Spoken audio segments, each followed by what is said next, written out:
So this adventure was quite something because we wanted to attend the NASA Saturn V rocket launch.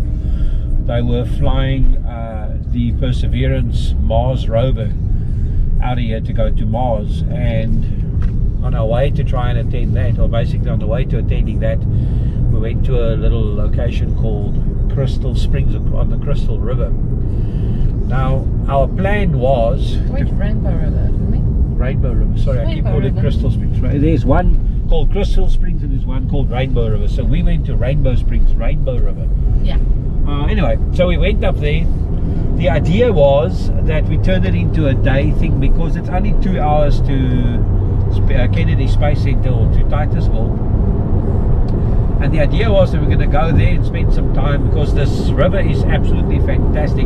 We've seen some footage online and we wanted to see it as well. And of course, with us having our inflatable boat, we took that with, and the idea was to go there, to blow up our boat and to join them and to row up the river to see some of the beautiful places. The problem is when we got there, we found out that no personal inflatables are allowed, no personal boats or anything of that kind. You have to use theirs and rent theirs. Now, if you rent it for a day, it's worth it. It's like $50 for the day. But we only wanted to spend an hour, and I didn't want to pay for a day worth of rental, and I didn't want to spend, I mean, I've paid for a boat, I've got a boat. Oh, and you're not allowed to even bring your own floating devices, your own life jackets. You must use theirs, and it's also rented. So it's a bit of a thing. So we decided to go to one of the public launch areas, and we were going to row up the river to where the beautiful area is. And unfortunately, the river is flowing so strong that after almost 45 minutes of rowing, we'd hardly gotten anywhere. And it was a bit far. And we're probably talking 5 or 6 miles anyway to go up there. It's almost 8 kilometers. So we decided to can that idea and went back. So then we went to the actual Rainbow River resort, and then we found out, okay, you're allowed to bring your animal in, your dog can come in, but firstly, your dog is not allowed to swim, so the dog can't get wet. You're not allowed to tie your dog up or leave it anywhere. One of you must stay with the dog at all times, which means we had to swim alone. Luckily, it's not too expensive to go in. It's only $2, so it's cheap to go in, and it is stunning. And I took a bit of a swim, so at least I can get some footage and some underwater footage to say, look, I've been there, I've seen it, this is me doing it. But watch out, vehicle stopped on shoulder ahead. But our plan is to go back again at another time in such a way that we can spend more time, because then it's better to rent the kayak and to spend the day, but for 1 hour it's not worth it. So that was a little bit disappointing. But you know what, we can say we've been there, but we'll go back and we'll do a proper thing out of it, because the water there is just absolutely amazing.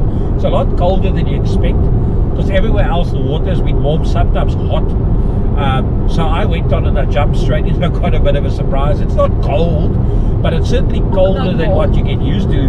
So I'd probably put it at about 25 degrees Celsius perhaps. So it's cool, certainly not hot water, but it was refreshing, and with the hot weather it's kind of cool. I got to see my fair share of G-strings at least. It seems to be a rather popular G-string spot, so it's not too horrible. It was worth the $2 that I paid to see it. So we'll go back and we'll pedal, and I'll take better photos of the environment and so on. We did look for other ramps that we can go up, but everything is closed. Some other ramps are closed, and some other places you've got to pay, and then you've got to rent their boats, and we didn't have time, so we canned it. We're going to do it another day.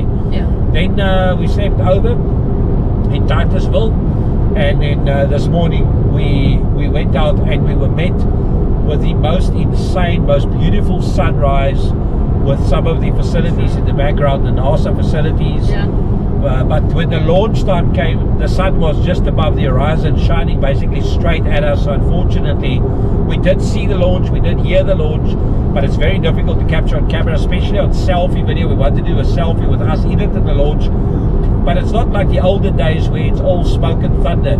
Although it's loud and it makes a rumbling sound, etc. What's this guy doing? He's coming over to my side. Yeah.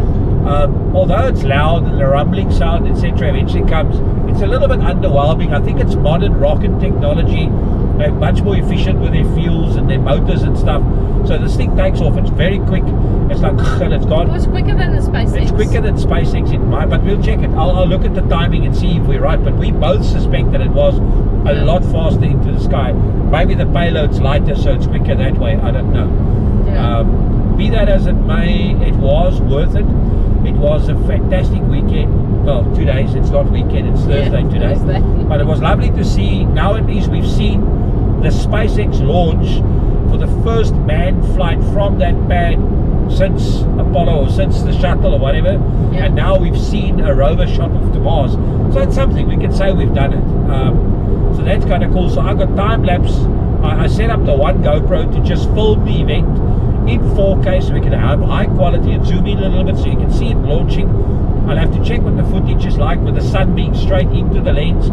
And on the other GoPro, I set up a time-lapse recording so that we can see it a little bit faster and see it, you know, more as a wow event. The problem is that because we're about 15, 18 kilometers away, almost 20 kilometers away, I think it's 10 or 11 miles away, so that's close to 16 kilometers from the launch pad.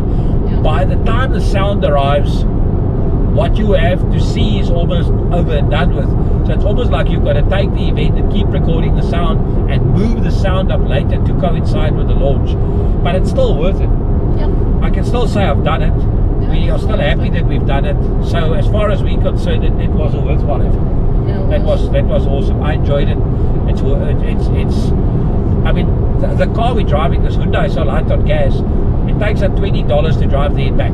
So for $20, we get to drive there and watch the event.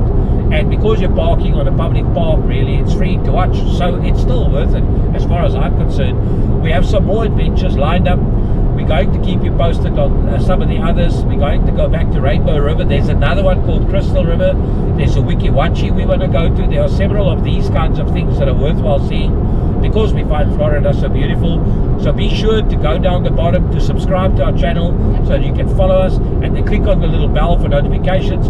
Then you'll know every time we upload a video. Other than that, thanks for following us. I hope it's worth our while to entertain you and keep you informed of the adventures we have.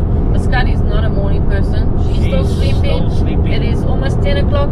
Still sleeping, passed out. Yeah, so she's had an early morning yesterday because we got up at 5 to leave, and this morning we got up to 5 to be in time because the launch was early and we wanted to get a parking space. So 2 days of early mornings and she's still passed out. And we're sitting at almost 10 o'clock now. So she's slowing down in the old age, and Muscat's also not very bright in the morning.